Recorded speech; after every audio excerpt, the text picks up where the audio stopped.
मुलांनो, आज आपण एक डॉक्युमेंटरी पाहणार आहोत। ये कहानी शुरू होती है सन 1875 में, जब ब्रिटिशर्स ने गोपाल राव गायकवाड़ को वडोदरा राज्य की जिम्मेदारी सौंपी, जिन्हें आज सब महाराजा सयाजीराव गायकवाड़ द थर्ड के नाम से जानते हैं। महाराजा सयाजीराव के रूल में वडोदरा ने कई सारे चेंजेस देखे जो कि बहुत रिवॉल्यूशनरी थे। महाराजा बनने के बाद उनके सबसे पहले ऑर्डर्स में से एक था अपनी प्रजा को सफिशिएंटली एजुकेट करना। 1875 से लेकर 1939 के टाइम पीरियड में वडोदरा एजुकेशन सिस्टम में महाराजा सयाजीराव गायकवाड़ ने बहुत रिफॉर्म्स इंट्रोड्यूस किए। अमॉन्ग हिज रिफॉर्म्स, उन्होंने अपने राज्य की सभी क्षेत्रों में प्राथमिक शिक्षा को मुफ्त और अनिवार्य बनाया, जिसकी वजह से स्कूल की संख्या में भारी बढ़ावा हुआ। मराठी मीडियम स्कूल्स को स्थापित करना इन रिफॉर्म्स का एक अहम हिस्सा था। 1875 तक वडोदरा में सिर्फ एक मराठी मीडियम स्कूल थी, लेकिन ये नंबर 1881 तक 34 हो गया था।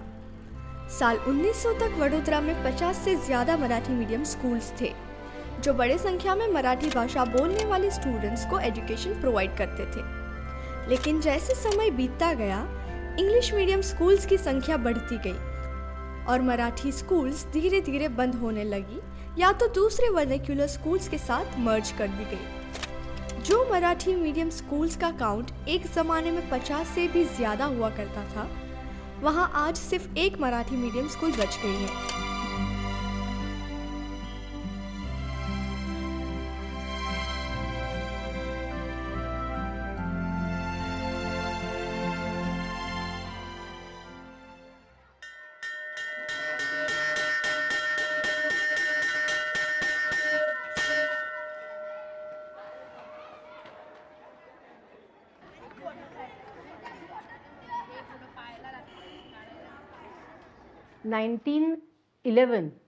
11 नवंबर मीन्स 11/11/1911 को ये स्कूल की स्थापना हुई थी।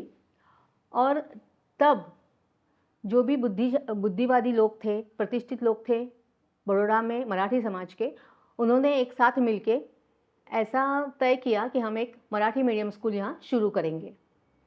1911 में महाराजा सयाजीराव गायकवाड़ द थर्ड के मजबूत सपोर्ट के साथ शेठ श्री गणपुले और दूसरे लोगों ने स्कूल को शुरू किया। तब वो स्कूल तब के एक घर में एक साइड में एक बड़ा सा वाड़ा था, बड़ा सा घर था एक, उसमें एक पोर्शन में वो स्कूल शुरू की गई। धीरे धीरे वो आगे आगे उसकी संख्या बढ़ती गई। तभी महारानी चिमनाबाई ने स्कूल को 6,000 रुपये डोनेट किए और बाद में ये स्कूल का नाम रखा गया महारानी चिमनाबाई हाई स्कूल। महारानी चिमनाबाई ने एजुकेशन सिस्टम में योगदान दिया और वुमेन एम्पावरमेंट को भी बढ़ावा दिया। उसके बाद 1928 में ये जो हम आज यहाँ बैठे हैं सलाटवाड़ा में, ये जगह तब के जो ट्रस्टीज थे उन्होंने ये जगह परचेस की गई। तो इस तरह से 1911 में शुरू की गई स्कूल 1930 में यहाँ पर ये नई बिल्डिंग में, नई जगह पर जो आज है वहाँ पर कार्यरत है।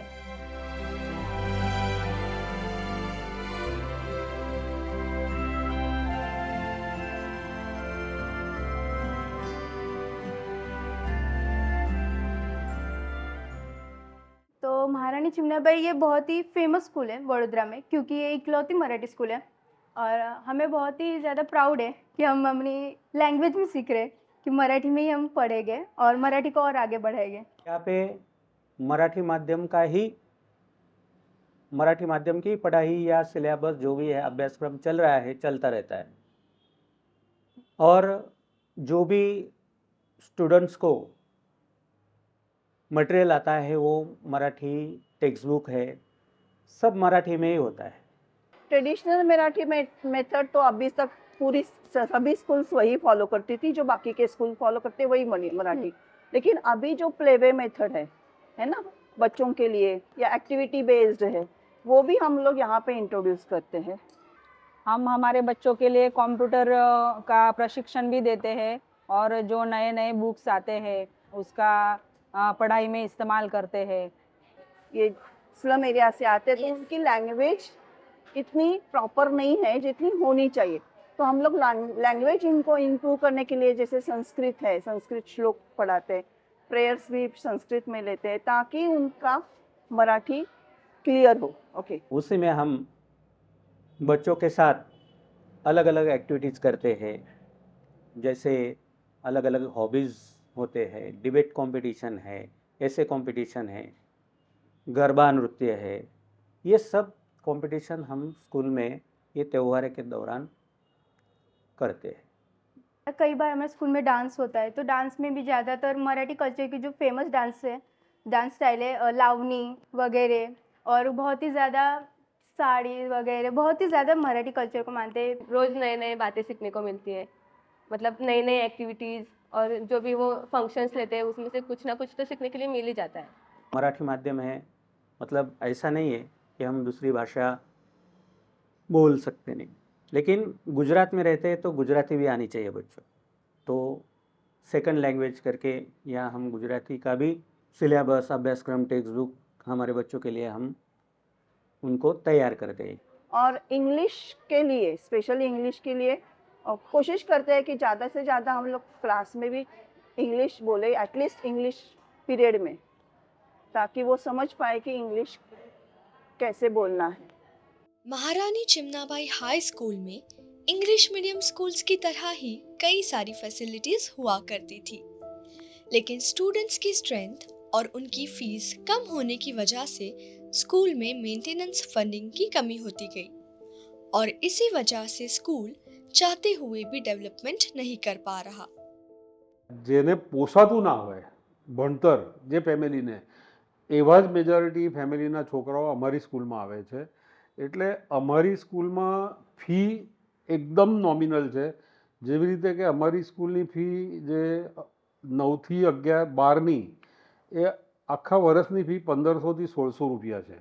फीस की तो 1330 ही है इस साल की। फीस बहुत कम है, तो हमारी जो इनकम है फीस के द्वारा वो बहुत ही कम है, और उसके सामने हमारे खर्चे जो है बहुत ज़्यादा है। सब टीचर्स का, प्राइमरी टीचर्स का जो सैलरी है वो हमें देना पड़ रहा है। सेकेंडरी टीचर्स की सैलरी गवर्नमेंट थ्रू होती है, लेकिन प्राइमरी टीचर्स की 8th तक की सैलरी पूरी की पूरी मैनेजमेंट करती है। इतने सारे बच्चे आते हैं आज, वो सभी स्लम एरिया से आते हैं। स्लम एरिया मीन्स क्या कि उनके पेरेंट्स दिन भर जाते हैं, लेबर वर्क करते हैं, उनके बच्चे यहाँ पे आते हैं, तो उनके पेरेंट्स की जगह हम ही उनके पेरेंट्स की तरह हम स्कूल के बच्चों को बिहेव करते हैं। आज पढ़ाई में सभी पेरेंट्स और सभी तरह ऐसा माना जाता है कि अगर इंग्लिश मीडियम में नहीं पढ़ा तो हमारा बच्चा आगे अच्छी प्रोग्रेस नहीं कर सकेगा, पर यह सही नहीं है। अपनी मातृभाषा में पढ़ाई करके भी बच्चे अच्छे प्रोफेशनल अचीवमेंट कर सकते हैं। मातृभाषा में पढ़ाई बढ़ाने के लिए MCI स्कूल को मराठी मीडियम में अच्छे टीचर्स, टेक्स्ट बुक्स और एजुकेशनल लिटरेचर अवेलेबल कराने चाहिए। પહેલાં અમારી સ્કૂલ જો માઇનોરિટી એમાં ગણાતી હતી, તો માઇનોરિટીનો અમારું જે લેવલ છે એ કાઢી નાખવામાં આવ્યું. એ લેવલ કાઢી નાખવામાં આવ્યું એટલે અમને એના ઇનડાયરેક્ટ બધા ડિસએડવાન્ટેજીસ કે સ્કૂલમાં ભરતીમાં અમને જે મરાઠી મીડિયમના ટીચર્સ લેવા પડે, એ ટીચરો લેવામાં અમને બહુ તકલીફ પડવા માંડી. कि जैसे जैसे ये स्कूल में संख्या कम होती गई, वैसे उसी तरह से PTC कॉलेजेस जो है जहाँ पर टीचर्स ट्रेनिंग चलता है, वहाँ पर भी स्टूडेंट्स की संख्या कम होती गई होंगी, और उन्होंने वहाँ पर मराठी मीडियम के टीचर्स का ट्रेनिंग बंद किया। इसी वजह से हमें यहाँ टीचर्स मिलना भी बहुत ही डिफ़िकल्ट हो गया है। तो वो ऐसा है कि हमारा सिस्टम ऐसा है कि टीचर को क्या लगता है कि मेरी जो ड्यूटी है वही है, इसके अलावा कोई बिलोंगिंगनेस स्कूल के साथ मेरा नहीं है। तो स्कूल के टीचर लोग ही, स्टाफ के लोग ही उसके मतलब मार्केटिंग ऑफिसर या मैनेजर हो सकते हैं। શિક્ષકો એ માત્ર શિક્ષણ આપવું એમ નહીં, પરંતુ એની કારકિર્દી પણ છે, એના ઉપર આધારિત એની આર્થિક સદ્ધરતા પણ તેના ઉપર જ આધારિત હોય છે। તેવા કિસ્સાની અંદર શિક્ષકોને સુનિશ્ચિતતા મળે। જે મરાઠી માધ્યમની આપ શાળાની વાત કરી રહ્યા છો તે ગ્રાન્ટેડ સંસ્થા છે, એટલે સરકારના ધારાધોરણ નિયમ અનુસાર ખૂબ સારા પગાર ધોરણો મળે છે। એટલે વિષય વસ્તુ પગાર ધોરણની નથી, પરંતુ હાલ ઓપોર્ચ્યુનિટી શિક્ષકોને દેખાતી હોય અને કમ્ફર્ટેબલ હોય તે જગ્યાએ કામગીરી કરવી તેઓ પ્રિફર કરતા હોય છે। કે જે અમારી પાસે પૈસા આવતા નથી અને અમે સ્કૂલ ચલાવીએ છીએ, છતાંય અમે ચલાવીએ તો ખરા, પણ એના હિસાબે શું છે કે અમે એ સ્ટેન્ડર્ડના ટીચરો નથી રાખી શકતા. टीचर्स की कमी और मराठी में सफिशिएंट मटेरियल अवेलेबल ना होने की वजह से पेरेंट्स और स्टूडेंट्स इंग्लिश मीडियम स्कूल्स को ज़्यादा प्रेफरेंस देते हैं. संख्या कम होती है तो उसके कारण ये है कि बच्चे मराठी मीडियम के हैं, मगर उनके लिए रेफरेंस बुक जो है, जिसे हम गाइड्स वगैरह कहते हैं, तो उनके पास टेक्स्ट बुक के अलावा कुछ भी स्टडी मटेरियल मराठी में नहीं है. ये एक बेसिक रीजन. हमें टेक्स्ट बुक मिलना भी हमारे लिए चैलेंजिंग है, बिकॉज बहुत कम संख्या है.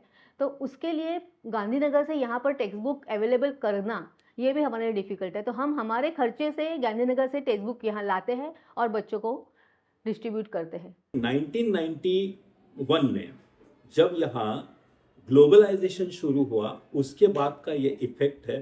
इंग्लिश लैंग्वेज का इम्पोर्टेंस बहुत ज़्यादा बढ़ गया और इंग्लिश में ही सब कुछ नॉलेज है, ऐसा हम सब के सब मानने लगे.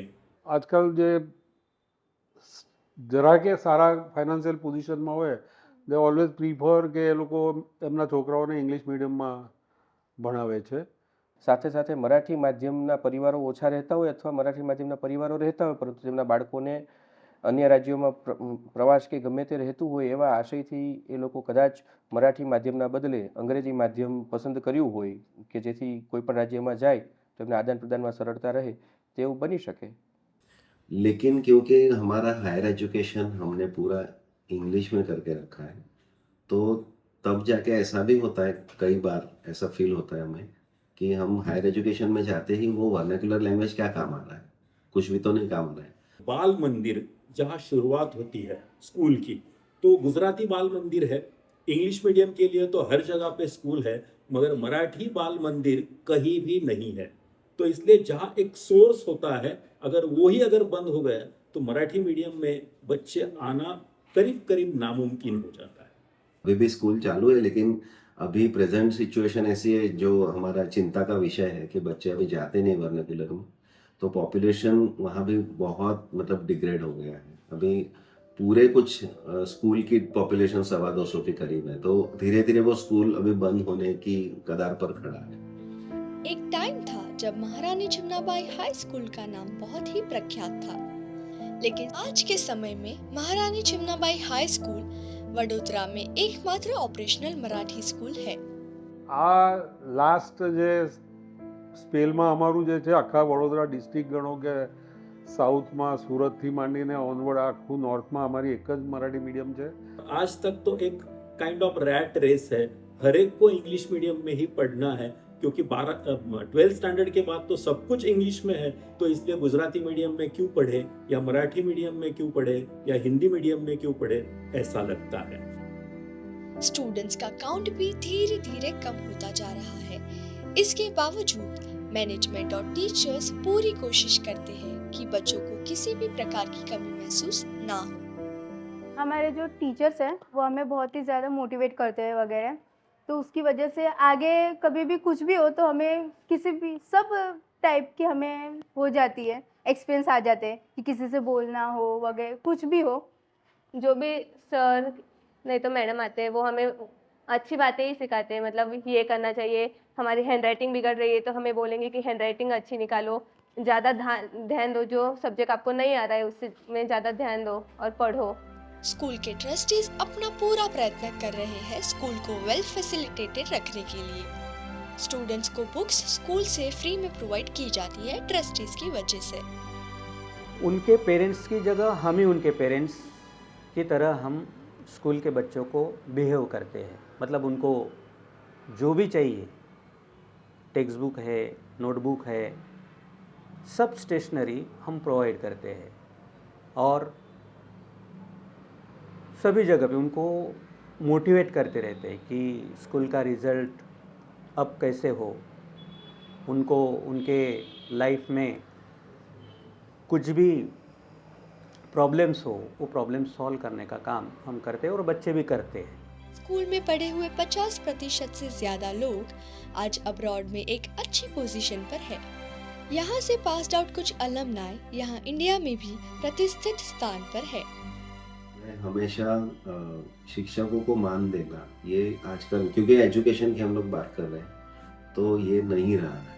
मैं हमेशा हाथ जोड़ता हूँ। अभी भी मैं कम्युनिटी साइंस सेंटर में मैं बतौर डायरेक्टर काम करता हूँ। मैं बहुत सारे टीचर्स ओरिएंटेशन प्रोग्राम करता हूँ, लेकिन मैं हमेशा अपने हाथ को फोल्ड करता हूँ। ये मुझे प्रैक्टिस है नमस्ते करने की, तो ये मुझे लगता है कि मेरे स्कूल ने मुझे दी हुई चीज़ है।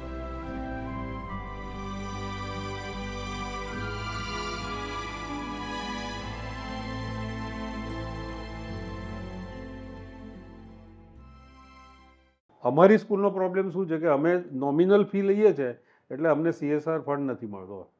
એટલે હવે અમે એ વસ્તુ વિચારી રહ્યા છે કે how to get the CSR. સો અમે આઉટરાઇટ છોકરાઓની ફી आउटराइट माफ़ करवा मांगिए थे। आज के ज़माने में इंग्लिश का इम्पोर्टेंस ज़्यादा है, तो हम ऐसा तो नहीं बोल सकते कि इंग्लिश मत पढ़ो और मराठी में ही पढ़ना है आपको, लेकिन जो चीज़ आप मराठी में या अपनी मातृभाषा में समझ सकते हैं, कह सकते हैं, समझा सकते हैं, वो चीज़ आप इंग्लिश में उतनी अच्छी तरह से नहीं, सहलाई से नहीं समझ सकते हैं। मातृभाषा में पाया गया शिक्षण हेल्दी होता है, समझ में आता है। फॉर एग्जाम्पल, अगर आप इंग्लिश मीडियम में गए तो पहले आप जो विचार करते हो वो अपनी मातृभाषा में ही करते हो और फिर बाद में आप खुद को इंग्लिश में एक्सप्रेस करते हो। तो मातृभाषा ही शिक्षण का माध्यम होना जरूरी है।